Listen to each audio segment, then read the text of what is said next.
internet ini mendemokrasikan banyak perkara. Apa yang terlarang di alam nyata kita boleh sembunyi-sembunyi ataupun internet membolehkan perkara-perkara yang terlarang yang dibuat secara memang ada niat ataupun memang suka nak buat begitu. Jadi sebab tu kita lihatkan satu adalah boleh menawarkan diri untuk perkhidmatan seks sebagai contoh. Yang kedua adalah kumpulan-kumpulan yang sependapat ataupun sealiran seperti LGBT, dan juga yang ketiga adalah hubungan-hubungan songsang yang lain seperti bertukar-tukar pasangan, bertukar-tukar pasangan, tukar isteri ataupun tukar suami, ataupun ada yang mungkin yang lebih ekstrim, macam-macam lah. Tapi kita threesome lah, foursome lah, macam-macam lah. Saya pun segan nak cakap lah. Tetapi ini hakikatnya. Sisi gelap ini mungkin selama ni tidak ada berlaku, tetapi kita yang pertama kita tak sedar ataupun masyarakat tak tahu. Tetapi sekarang ini apa yang berlaku adalah internet itu sendiri atau perlakuan-perlakuan sebegini, kita nampak bahawa masyarakat sekarang tanpa segan silu mendedahkan ataupun menawarkan apa yang mungkin sekarang ini menzahirkan apa yang selama ini terlindung. Jadi itu, dan apa yang lebih membimbangkan kita adalah ia menjadi satu trending. Jadi apa ni, kalau kita panggil istilahnya adalah pop culture ataupun budaya baru, popular culture. Jadi menawarkan diri ataupun bertukar-tukar pasangan dah jadi satu trending. Jadi dah bukan satu lagi norma biasa. Norma luar biasa tu dah jadi macam seolah-olah norma biasa. Jadi ini yang kita lihat berlaku dalam masyarakat kita pada hari ini. Jadi inilah yang kita lihat apa yang kita jalankan adalah perkara-perkara yang berkaitan dengan pelacuran dan juga seks songsang dan sebagainya, bukan di bawah bidang kuasa MCMC, tetapi di bawah sama ada bidang kuasa pihak polis ataupun juga pihak berkuasa agama negeri masing-masing. Jadi ini yang kita lihat bahawa apa yang pihak MCMC boleh lakukan adalah kita membuat sekatan.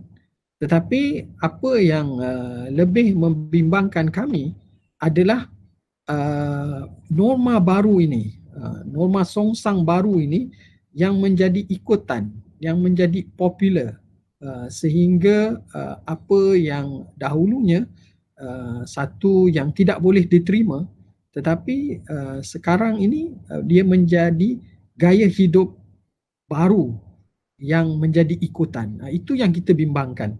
Penyedia platform ada menyediakan tab untuk buat aduan ataupun report abuse.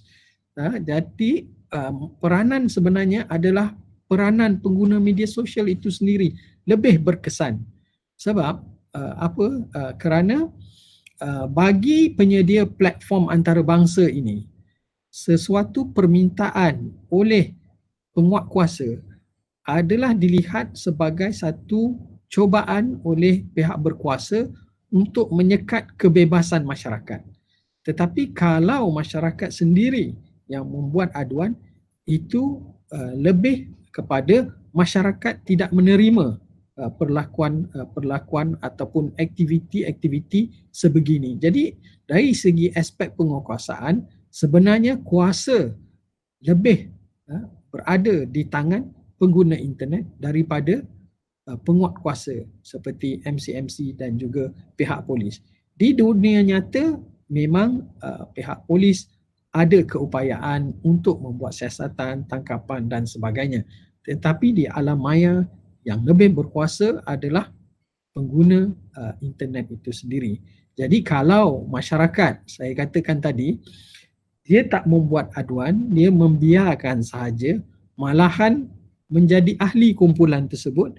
Jadi maknanya bagi penyedia platform, ini adalah sesuatu norma yang diterima oleh masyarakat.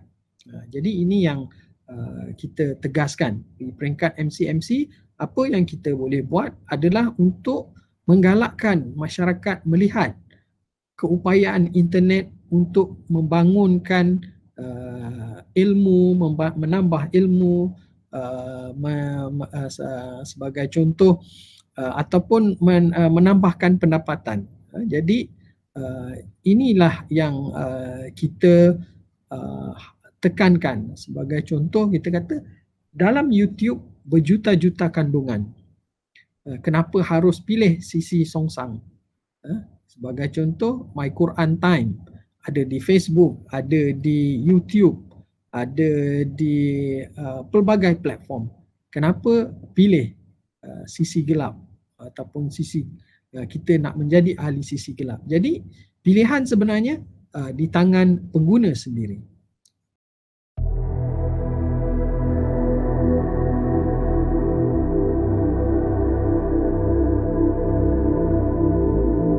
So macam tadi Encik Ashraf ada mention pasal akaun sisi gelap kan, yang menawarkan khidmat lucah, apa video call dan sebagainya. Saya yakin yang Encik Ashraf nampak tu adalah di Twitter, betul?